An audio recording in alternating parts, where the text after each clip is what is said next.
కనీస వేతనం 26,000 ఇవ్వాలనేసి, అలాగే వేసవి సెలవులు ఏ అయితే ఉన్నాయో నెల రోజులు ఇవ్వాలనేసి, బెనిఫిషరీకి క్వాలిటీతో కూడిన ఫీడింగ్ ఇవ్వాలని, మరి మినో ప్రకారంగా మినోని పెంచాలనేసి, మినో పెంచాలి, మినో సరిపోవడం లేదంటే మినో పెంచాలని, తర్వాత మనం ఏదైతే అంగన్వాడీలకి గ్యాస్ సరఫరా చేయాలనేసి డిమాండ్ చేస్తున్నాం.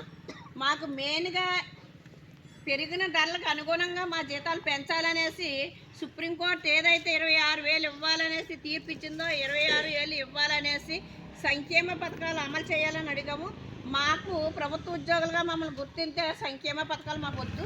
మమ్మల్ని ప్రభుత్వ ఉద్యోగులుగా గుర్తించి మాకు 26,000 అమలు చేయాలనేసి ప్రభుత్వాన్ని డిమాండ్ చేస్తున్నాం.